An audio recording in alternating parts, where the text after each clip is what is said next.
तो आईएसआईएस जैसे आतंकी संगठन भारत में अपने पैर पसारने के लिए ऐसे हैंडलर्स का इस्तेमाल इस वक्त कर रहे हैं जो कई तरह से युवाओं को आतंकी साजिश में शामिल करने के लिए ब्रेन वॉश कर रहे हैं। उन्हें ऐसे साहित्य बांटे जा रहे हैं जिससे उनका झुकाव जिहाद के प्रति बढ़े ताकि उनके आतंकी साजिशों को अंजाम दिया जा सके। पूरे मॉड्यूल के ऐसे ही एक आतंकी ने नापाक इरादों का खुलासा किया है। उसके नापाक इरादों का खुलासा हुआ जो अलीगढ़ में कोचिंग सेंटर भी चला रहा था और युवाओं को भड़काने का ताना बाना बुन रहा था। देखिए रिपोर्ट।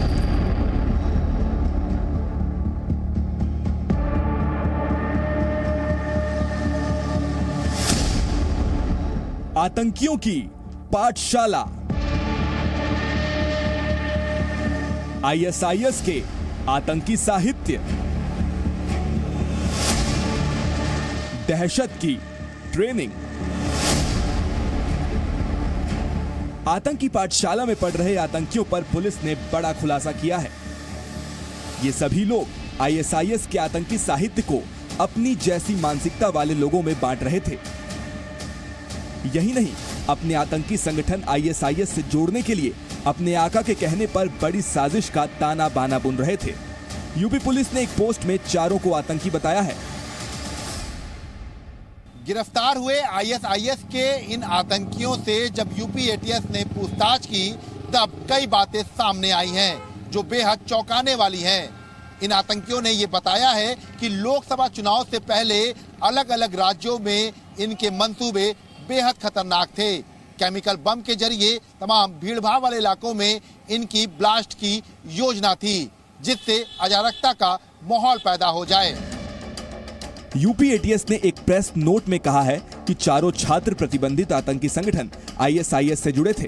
आईएसआईएस आतंकी साहित्य को अपनी जैसी मानसिकता वाले लोगों में वितरित कर उन्हें अपने संगठन से जोड़ने का काम कर रहे थे। गोपनीय तौर पर ऑनलाइन प्लेटफॉर्म और छुपकर गोपनीय ठिकानों पर लोगों को मानसिक और शारीरिक तौर पर आतंकी जिहाद के लिए ट्रेनिंग देकर तैयार कर रहे थे। सूत्रों के मुताबिक छत्तीसगढ़ से गिरफ्तार किए गए आईएसआईएस के पुणे मॉड्यूल का सक्रिय सदस्य वजीहुद्दीन अलीगढ़ मुस्लिम यूनिवर्सिटी में आतंकी नर्सरी तैयार कर रहा था। यूनिवर्सिटी के छात्र उसे प्रोफेसर के नाम से जानते थे। वजीहुद्दीन अलीगढ़ में कोचिंग चलाता था जिसकी आड़ में युवाओं का जिहादी गतिविधियों के लिए ब्रेन वॉश करता था। इसी वजह से एटीएस उसे पुणे मॉड्यूल का मास्टरमाइंड मान रही है। बता दें कि वजीहुद्दीन को एटीएस ने मंगलवार को छत्तीसगढ़ के दुर्ग जिले से गिरफ्तार किया था। वजीहुद्दीन को आईएस के इतिहास के बारे में गहरी जानकारी होने की वजह से तमाम छात्र उससे आसानी से प्रभावित हो जाते थे। इस्लामिक स्टेट के संदिग्ध आतंकी अब्दुल्ला अरसलान और माज बिन तारिक की गिरफ्तारी के बाद उनसे हुई पूछताछ में वजीहुद्दीन के असली ठिकाने और मंसूबों का पता चला था। जांच में यह भी सामने आया है कि युवाओं का ब्रेन वॉश करने के बाद वजीहुद्दीन उनका संपर्क आईएस के हैंडलर से कराता था। इसके लिए वो खास मोबाइल ऐप इस्तेमाल करने की सलाह देता था। जाहिर है यहीं से इस बात का शक गहरा रहा है कि नए आतंकियों को तैयार करने के लिए वजीहुद्दीन जैसे आतंकी आईएसआईएस के लिए काम कर रहे थे। साफ है जांच एजेंसियों ने देश के दुश्मनों को किसी भी कीमत पर कामयाब न होने देने के लिए दिन रात एक कर दिए हैं। विशाल रघुवंशी के साथ ब्यूरो रिपोर्ट, जी मीडिया।